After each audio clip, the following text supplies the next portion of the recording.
Have you been called names, labeled barren, carrying shame, disappointment, and years of silent tears? Have you ever felt small, worthless, or unwanted, like the world sees flaws you can't hide? Have challenges piled up so high, problems too heavy, that you wondered how you could ever survive? Have you ever felt the darkness closing in, like there's no way forward, no light to guide you? Have you felt shattered, like life has taken everything you loved, and you wondered if it could ever be restored? Have you been mocked, embarrassed, or humiliated, wishing the ground would swallow you whole? Have you felt invisible, abandoned, or alone, yet sensed a quiet hand at work behind the scenes? Even when shame, loss, and despair press in, hope can rise again. Strength can return. God is still at work, turning brokenness into purpose, just like Samson.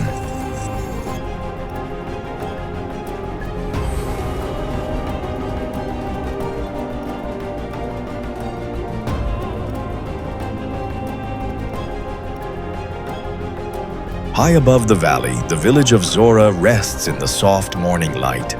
Stone homes warm, olive branches shimmer, and the hills breathe with quiet hope. And in a place so ordinary, God is about to begin something extraordinary. Outside their modest home, Manoah and his wife walk together in the golden morning light. Humble and thoughtful, they take in the quiet beauty around them, unaware that God is preparing to change their lives forever. Morning light spills through the olive trees as she works, hands moving with quiet care. Her eyes carry a gentle sorrow, the weight of longing for what has not come. Yet in this stillness there is patience, and in her waiting, a quiet strength begins to shine. Suddenly, a radiant figure appears, the angel of the Lord, glowing softly. Manoah's wife kneels in awe as golden rays illuminate the grass and shimmering dust. The angel speaks, "You are barren," hand raised, revealing the miracle to come.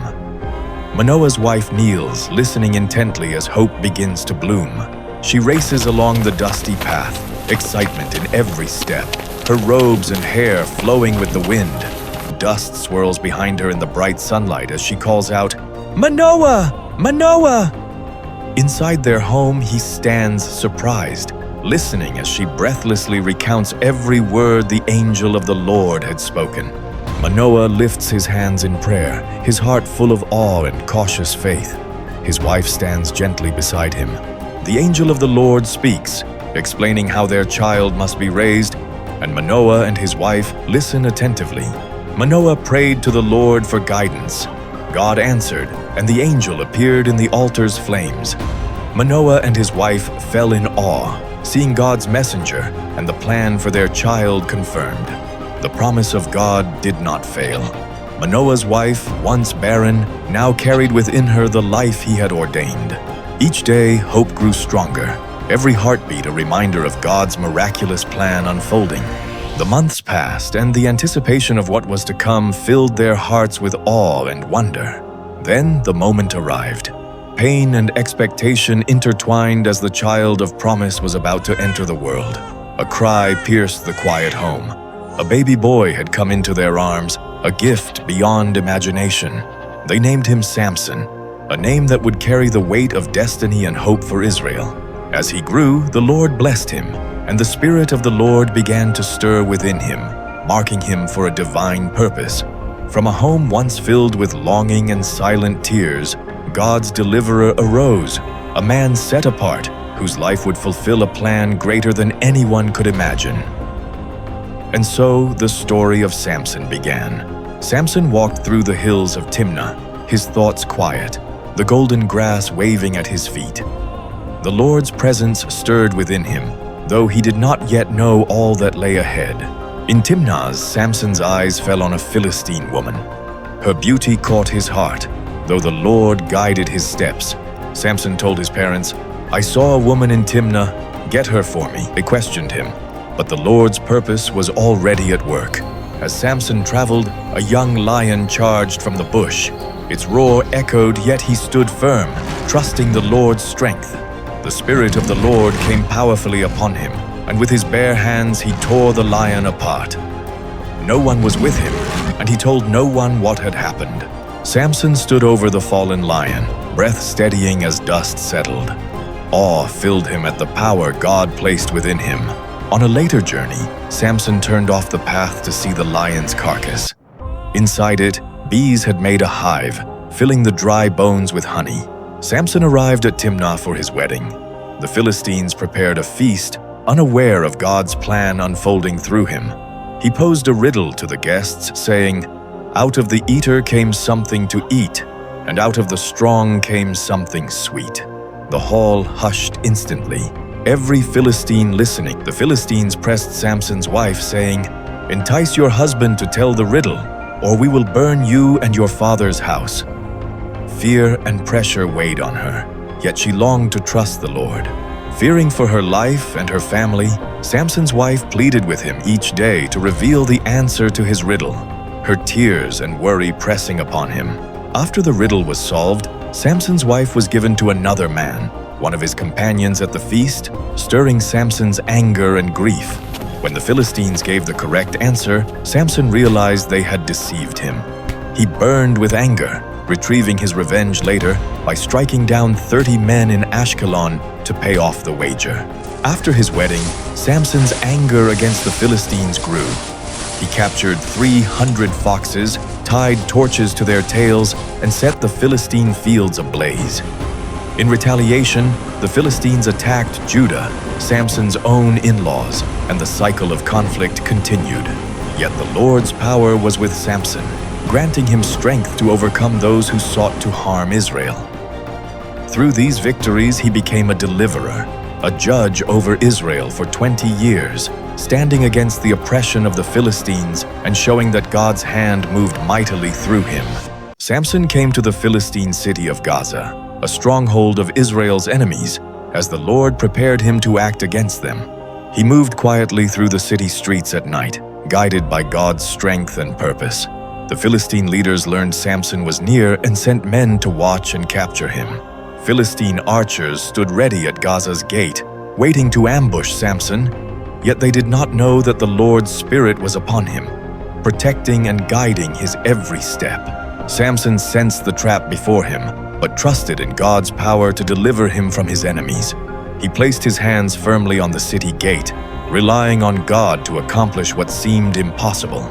By the strength God gave him, Samson tore the gate from its hinges, confounding those who planned against him.